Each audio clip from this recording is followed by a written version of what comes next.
Assalamualaikum and good day. Today we are going to look at renal, prostate and bladder tumors.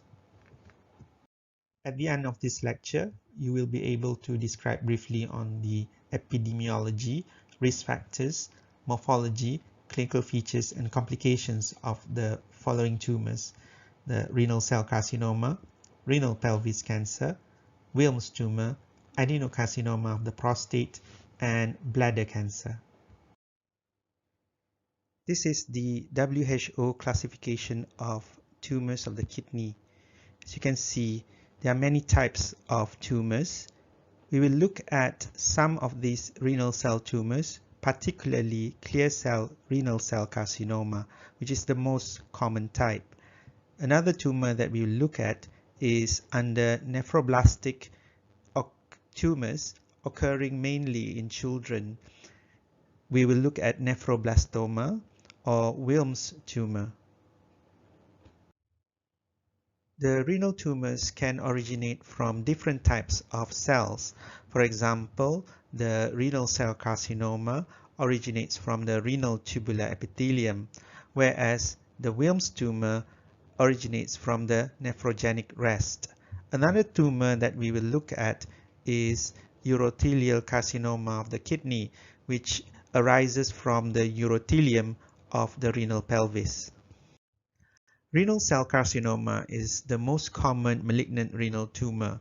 The second most common is nephroblastoma or Wilms tumor, and the third most common is urothelial carcinoma of the renal pelvis. We will look at all three of these tumors. Renal cell carcinoma is the most common primary cancer of the kidney. It affects men more than women, and it is seen in 6th to 7th decade. The sporadic type is the most common, but you can also get it by hereditary. Smoking cigarette is the most significant risk factor. It is also associated with von Hippel-Lindau disease, which is an autosomal dominant disease whereby you get mutation in the tumor suppressor gene.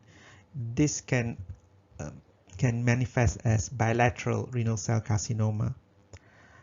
It is also associated with dialysis, whereby patients with end-stage renal disease who have undergone prolonged dialysis are at risk for renal cell carcinoma. Other risk factors include obesity, asbestos exposure, lead exposure, hypertension, and exposure to petroleum product. The most common type of renal cell carcinoma is the clear cell carcinoma, but you can have other types of renal cell carcinoma such as papillary carcinoma, chromophobe carcinoma, and collecting duct carcinoma. They can be sporadic in most cases, or it can be inherited. In 98% of the tumor, there is a loss of sequence of short arm of chromosome 3 on VHL gene. This mutation promotes hypoxia-inducible factors, VEGF, and genes that stimulate cell growth. Grossly, renal cell carcinoma is usually yellow in color, and this is due to the presence of lipid in the tumor. It is usually solid, but you can have cystic areas, and the tumor is quite vascular, so you can see hemorrhages in the tumor, such as these ones. And you can also have necrotic areas. The margins are usually well defined, as depicted here. And as we said just now, in von Hippel-Lindau disease, the tumor may be bilateral. Microscopically, you can see this is the common type of the renal cell carcinoma, which is the clear cells.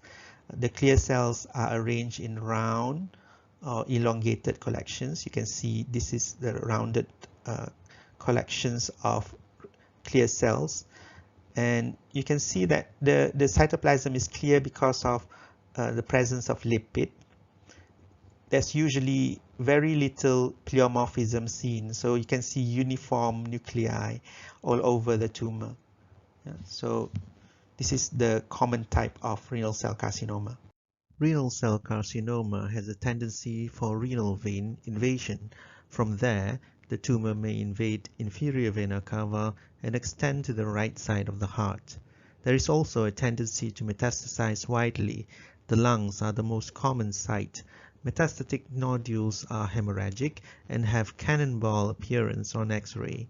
Other sites for metastasis are bone, regional lymph nodes, and hemorrhagic nodules in the skin.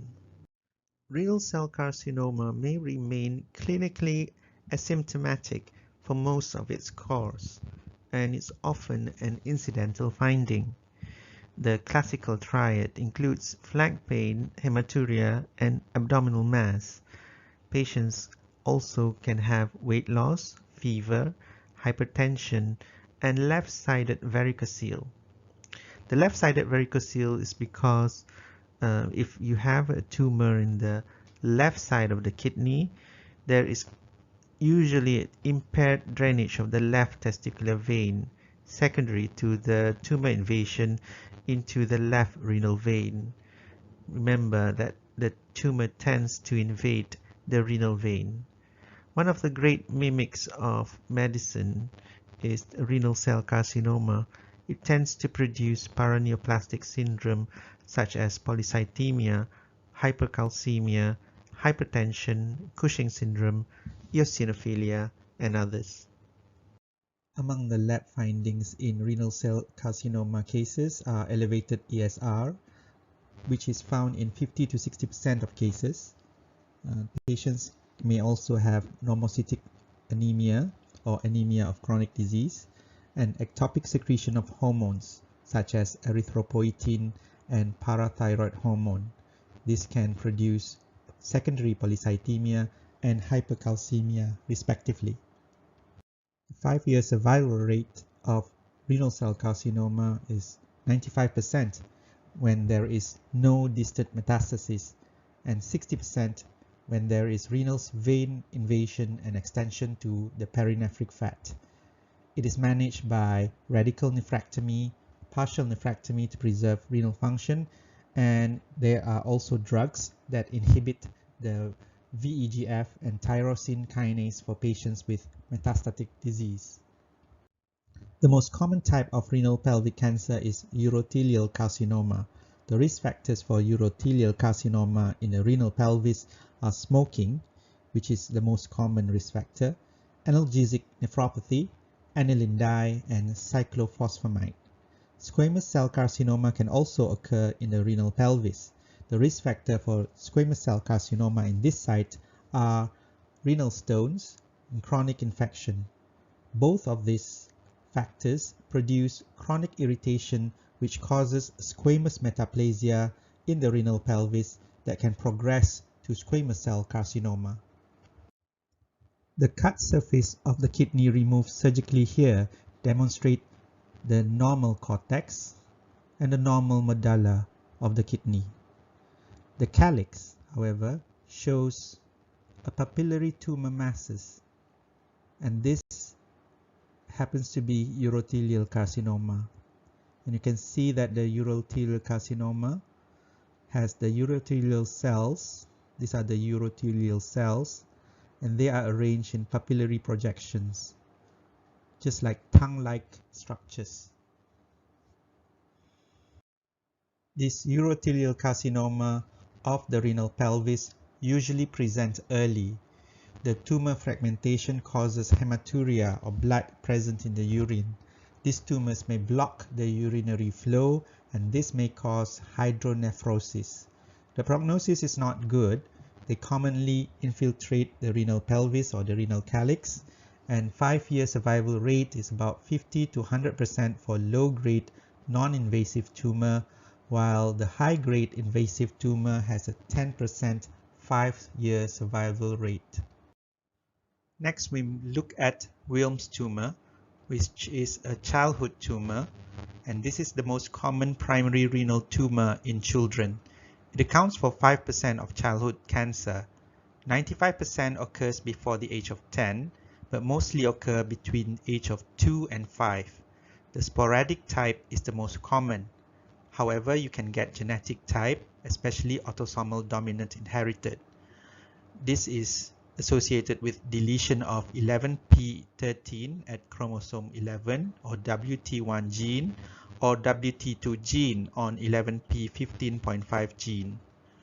It is also associated with WAGR syndrome, which stands for Wilms aniridia, genital abnormality and retardation, back with Whitman syndrome and Dennis-Drash syndrome.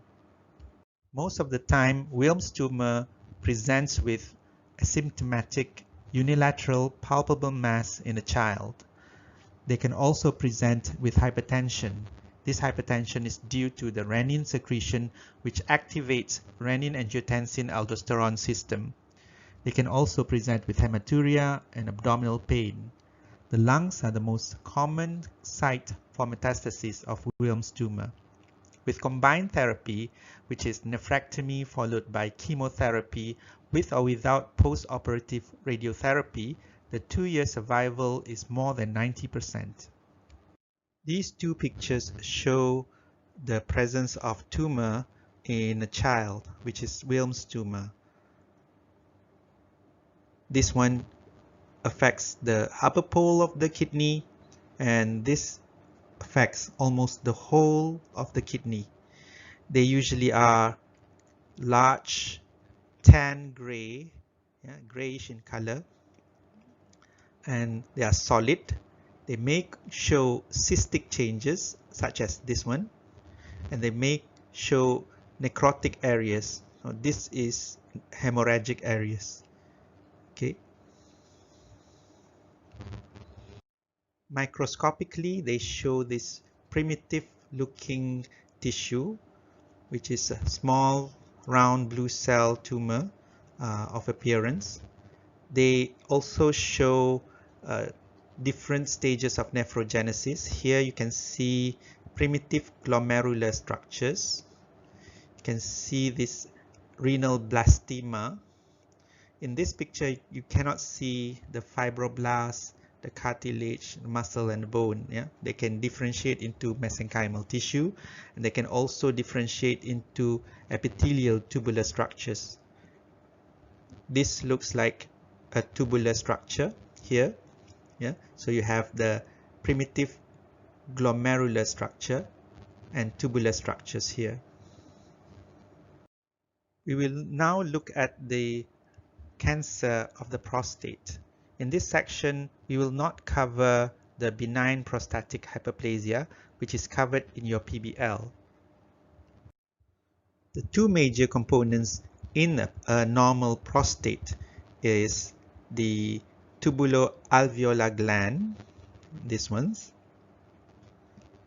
and the surrounding fibromuscular stroma. You can see the stroma here. And the glands are lined by two types of epithelial cells. You can see the secretory columnar cells here and the basal low cuboidal cells here. So this is important to note because in cancer you lose either one of this epithelium. So that is a good indicator for us pathologists that it is cancerous, the loss of one of the layer. There are 4 zones in the prostate: the peripheral zone, the central zone, the transitional zone, and the anterior fibromuscular stroma.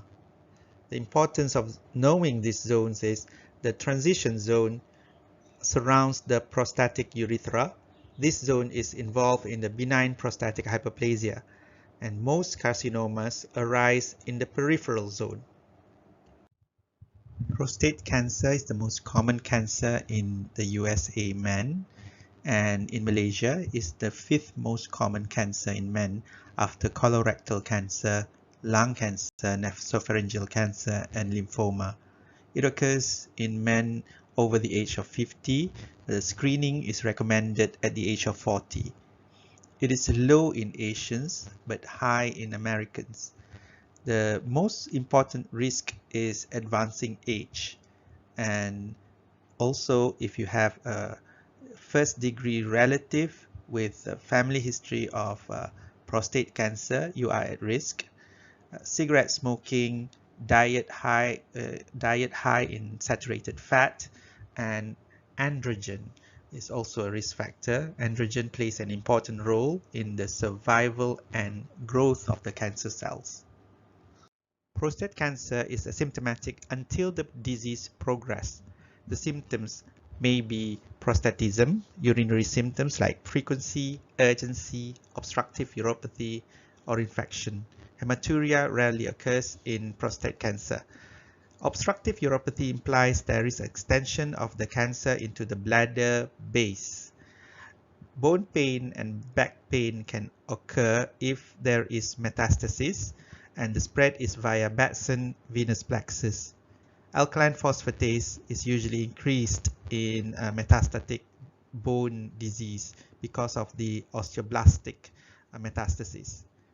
The PSA levels are elevated, and biopsy is usually done if the prostatic specific antigen or PSA level is more than 4. With PSA level of 4 to 10 nanogram per milliliter, the likelihood of finding prostate cancer is about 25%. This is the gross picture of a prostatectomy specimen, the removal of the prostate. And you can see this is the urethra. You can see these nodules, yeah, of grayish nodules, multiple grayish nodules here, nodules here. It's quite extensive. It affects almost all of the prostate, and these are the cancer nodules. Okay, so the invasive cancer usually have a firm, gritty, yellowish appearance, yeah, yellowish or grayish appearance. And the hallmark of malignancy is invasion of the capsule around the prostate, blood vessel, lymphatic or perineural invasion, and extension into the seminal vesicle or urinary bladder. It may be associated with hyperplasia, but hyperplasia is not a premalignant lesion. Staging depends upon how extensive the tumor is. The most common type of prostate cancer is adenocarcinoma.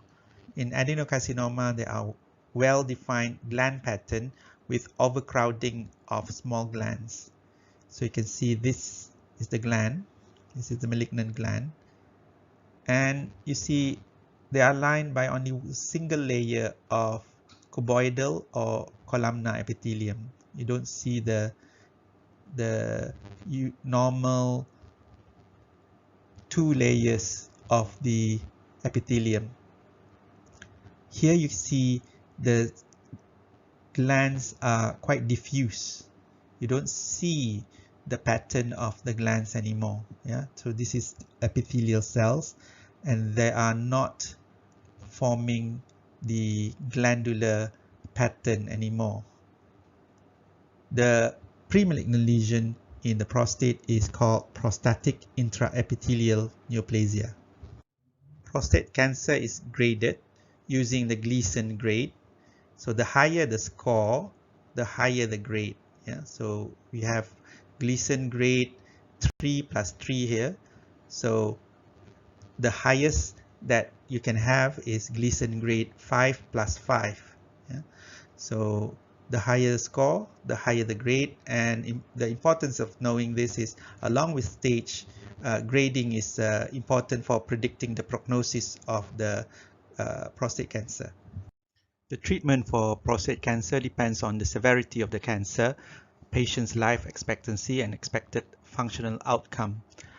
There are surgical modalities, radiotherapy, with or without hormone therapy, which includes androgen deprivation therapy. This hormone therapy induces the programmed cell death and inhibits cell proliferation in malignant prostate tissue.